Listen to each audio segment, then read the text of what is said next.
돌이켜서 생각했지 우리 모든 것을 다 돌아가야만 한다면 다시 돌아갈 수 있을까 너가 나를 진짜 과연 사랑하긴 했을까. Halo semuanya, iya balik lagi nih. Masih ini seputar kehidupan karantina di Korea Selatan ya. Nah kali ini gue akan menceritakan bagaimana hidup karantina selama 1 minggu di Korea Selatan. Ya kan kalau yang kalian tahu 2 hari ya, selama 2 hari gue makannya mie, ramyeon, indomie, nasi instan sama tuna.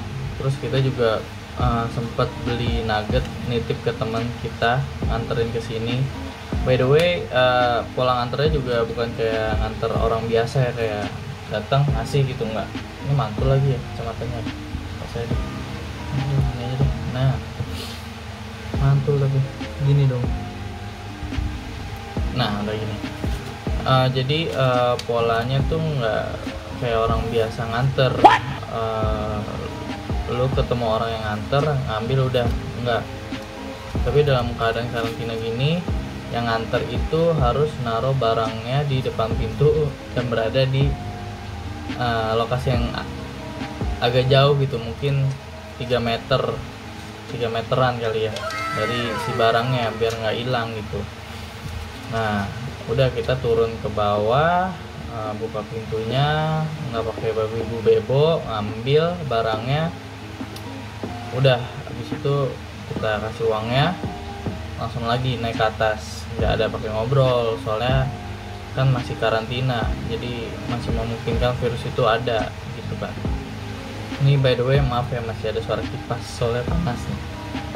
Terus apalagi ya, dari segi makanan ya tadi kan di mixing, terus kita juga mesen beberapa tambahan kayak nugget gitu, sama kita juga beli lagi air putih karena ternyata pihak kampus nggak provide air minum lagi gitu, kita beli sendiri. Habis itu apa ya, udah sih. Selama seminggu juga kita diisi sama kelas online gitu, tapi pembicaranya masih dari Indonesia karena buat pengantar doang ke kelas yang sesungguhnya, kelas offline-nya. Nanti gue bikin video lagi deh bagaimana perkembangan bahasa gue selama seminggu. Anjay, gue bener-bener bahasa Korea tuh dari nol, bener-bener dari nol. Jadi ya kalau gue sendiri bisa ngeliat perubahannya kan gue juga wow tuh. Dan siapa tahu ada yang pengen belajar bahasa Korea bener-bener dari nol dan nggak pede gitu ke Koreanya, gue bisa aja gitu masih influence ke kalian anjay gitu. Terus ada kejadian nanti nggak ya selama seminggu ini? Oh ada deh. Jadi seminggu ini kita sempat kedatangan tamu jauh dari Uzbek. Dari Uzbekistan, itu benar-benar orangnya hoki banget. Jadi ceritanya gini, dia datang ke asrama jam 2 pagi. Itu gue sama si Regi masih ketawa-tawa, masih mau masak Indomie tuh. Kita ketawa-tawa sambil bikin mie, tiba-tiba kamar diketok. Wah, dikira officer sini kan. Gue ngintip lah, set, masa officer orang bule. Kayak orang di sini tuh kebanyakan orang Koreanya, nggak banyak gitu memperdayakan orang asing. Gue baru lihat paling di bandara pas ngecek koper itu ada orang bulenya satu. Pas banget dia ngetok kamar kita, udah kita buka aja pintunya. Terus si Regi sih yang lebih tepatnya buka pintunya karena gue fokus masak nih kan, lapar cuy. Ya singkat ceritanya dia menceritakan bahwa dia baru datang itu dari Uzbekistan dan di karantina juga di sini. Terus dia memiliki masalah, yaitu nggak bisa masuk ke kamarnya karena password yang dikasih ke dia salah itu. Sedangkan password yang sebenarnya itu adalah iya, kurang lebih sama lah. Kurang lebih sama, jadi kita tahu gitu. Terus ya udah kita kenalan di situ, kenalan. Besok paginya dia minjem alat makan deh kalau nggak salah, karena dia ternyata ngebawa peralatan makan. Jadi mungkin dia ngira di asrama ini ada sendok, garpu, piring gitu kan. Jadi dia nggak bawa sendok sama garpu. Jadi dia nge-SMS si Regi, dia nanya atau turun ke bawah ya, turun no. Turun, sempet turun. Dia bilang awalnya, do you have stick, kata si Regi. Tapi ya kita nggak ngeh lah, stick ngapain nanya stick gitu kan. Ternyata mungkin yang dimaksud adalah chopstick, sumpit. Nah, sedangkan di sini kita cuma bawanya garpu sama sendok. Maklum bro, orang Indonesia masih kental dengan sendok dan garpu serta tangan. Ya udah, akhirnya kita minjemin sendok ke dia. Tapi alhasil dia naik nih ke atas kan, masak mie-nya dia. Ternyata kompornya bermasalah apa kalau salah. Terus airnya kecil, jadi buat ngeluarin air, buat ngerebus si airnya tuh agak susah gitu. Kira dia numpang lah masak di sini sebentar, karena kalau nggak kayak gitu anak orang bisa mokat ya gitu.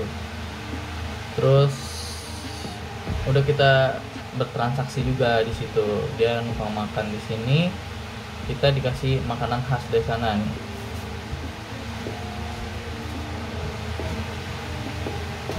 Tinggal 2 dong aprikotnya. Nah, kita dikasih buah aprikot kering dari Uzbekistan nih, kita taruh kulkas biar nggak basi. Rasanya pas digigit sih kayak korma tapi agak-agak asem gitu. Aprikot dari Uzbek. Kita tukeran, dia minjem sendok, kita dikasih. Terus tapi bagusnya sih udah sih, dia nggak masak, udah di tempatnya dia. Iya udah masak di tempatnya dia. Ini sebenarnya jangka harinya loncat-loncat sih, tapi masih menceritakan tentang si Uzbek. Jadi baru hari ini dia air minumnya habis, yang dia juga nggak ngira kalau pihak kampus nggak provide air minum.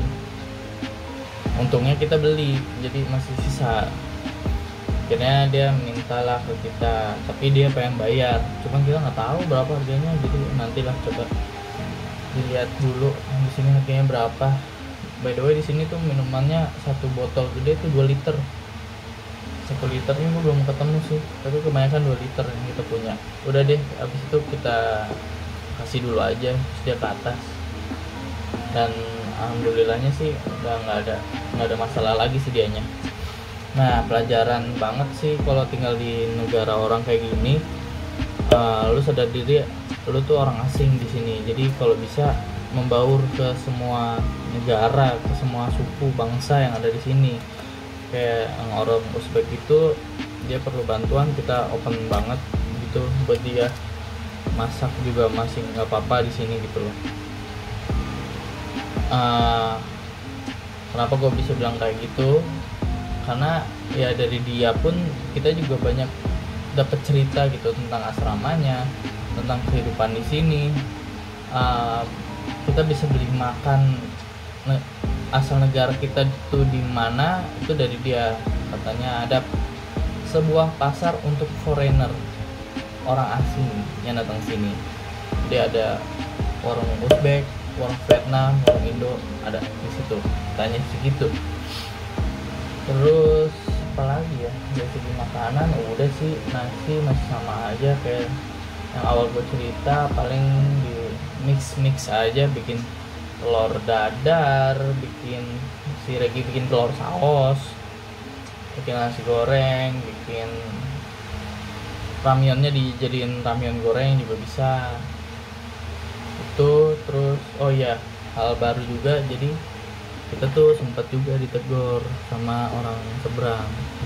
Jadi katanya dia nggak bisa tidur karena lampu kamar kita terlalu silau ke arah rumahnya dia, ke apartemennya dia.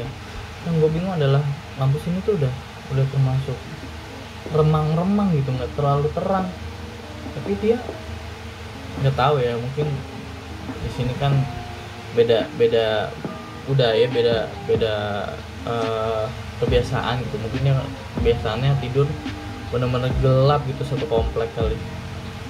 Jadi lampu kita pun masih dibilang terlalu terang. Jadi akhirnya kita cuma nyalain satu lampu doang di sini, itu mati. Kamar kita juga mati by the way, sama ada satu kamar lagi juga mati.